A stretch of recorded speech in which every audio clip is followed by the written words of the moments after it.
মাছ মাংস তো আমরা প্রতিদিনই খাই, আর প্রতিদিন মাছ মাংস খাইতে ভালো লাগে না।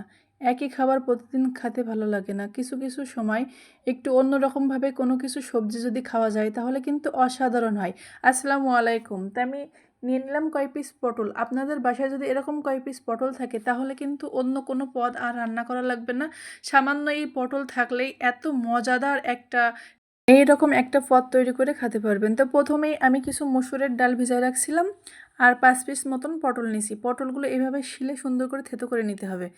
এই পটল দিয়ে এত মজাদার একটা পদ তৈরি করা হবে যেটা রান্না করলে বাসায় অন্য কোনো তরকারি কিংবা মাছ গোশ কিছুই রান্না করা লাগবে না। শুধুমাত্র এই পটল দিয়ে এই বড়া রেসিপিটা থাকলে অনায়াসে অনেকগুলো ভাত আপনারা খেয়ে ফেলতে পারবেন। তো তারপরে আমি পটলগুলো সুন্দর করে এভাবে শিলপাটায় থেতো করে উঠাই নিছি। তারপরে নিয়ে নিলাম সেই মসুরের ডালগুলো যেটা আমি আধা ঘন্টা আগে ভিজায় রাখছিলাম। তো ডালটা কিন্তু সুন্দর করে এভাবে বেটে নিতে হবে, একদম নিপিস করা যাবে না, একটু আস্তে আস্তে থাকবে। তো ডালগুলো আমি এই যে সুন্দর করে বাটা হয়ে গেছে। তারপরে ওই শিলের ভিতরেই আমি কিছু কাঁচা মশলা এর ভিতরে অ্যাড করছি, জিরা, গরম মশলা, আদা, কয়েক টুকরো রসুন দিয়ে সুন্দর করে এভাবে বেটে আমি প্লেটে উঠাই নেওয়ার পরে এর সাথে একে একে কাঁচা পেঁয়াজ কুচি, ধনিয়া পাতা, কাঁচা মরিচ কুচি একসাথে দিয়ে দিলাম। তারপরে আমি একে একে সব গুঁড়ো মশলা অ্যাড করবো। স্বাদ অনুযায়ী লবণ দিয়ে দিয়েছি আগে। তারপরে হলুদের গুঁড়া, ঝালের গুঁড়া দিয়ে দিয়েছি। আপনারা চাইলে ঝালটা একটু কম বেশি করে দিতে পারবেন। তারপরে রাঁধুনি গুঁড়া, গরম মশলার গুঁড়া, অল্প কয়েকটা কাঁচা জিরা দিয়েছি। তারপরে 1 পিস ডিম ভেঙে দিলাম এর ভিতরে। তারপরে অল্প একটু বেসন দিয়ে দিতে হবে।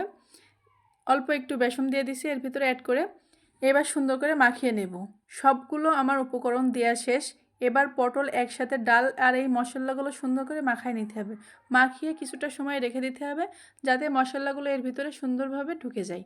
তো এইভাবে আপনারা বাসায় একবার হলেও এই পটলের বড়াটা তৈরি করে খেয়ে দেখবেন।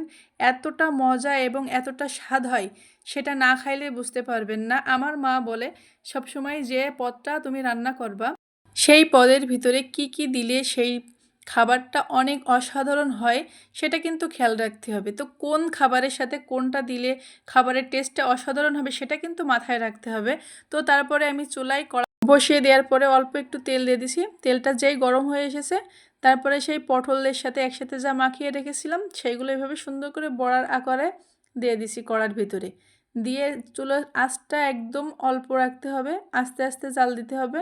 তারপরে এক পিঠ হয়ে আসলে আর এক পিঠ এভাবে সুন্দর করে উল্টে দিতে হবে। এইভাবে এই বড়াটা তৈরি করে খেলে একদম মুখে লেগে থাকবে। বাসায় তো যে খাবে ছোটদের বড়দের আপনার প্রশংসা করতে থাকবে যে এত সুন্দরভাবে একটা সবজি দিয়ে এত মজাদার বড়া তৈরি করা যায় যেটা না খাইলে বুঝতে পারবেন না। আপনাদের কাছে যদি এই বড়া রেসিপিটা ভালো লাগে তাহলে লাইক, কমেন্ট, শেয়ার করে পাশে থাকবেন। একবার হলেও আপনারা এইভাবে বাসায় তৈরি করে খেয়ে দেখবেন। এতটা স্বাদ, এতটা লোভনীয় এবং মজাদার এই খাবার।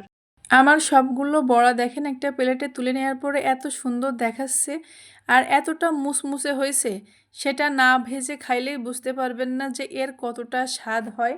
সামান্য মাত্র কয়েকটা পটল যদি ঘরে থাকে তো এভাবে আপনারা বানালে সেই দিন আর অন্য কোনো পদ আপনাদের বাসায় রান্না লাগবে না। তো আমি একটা ভেঙে আপনাদেরকে দেখাচ্ছি এর ভিতরে কতটা মুসমুসে এবং কতটা সুন্দর হয়েছে। তো এটা আমি খেয়ে দেখছি, মাশাল্লাহ অনেক সুন্দর, অনেক ভালো লাগলো। তো আপনারা একবার হলেও বাসায় এভাবে বড়া বানাই খাবেন। এই বড়াটা আপনি মেহমানদের সামনে পরিবেশন করতে পারেন এবং সাদা ভাত, খিচুড়ি, পোলাওয়ের সাথেও দিতে পারেন। অসাধারণ।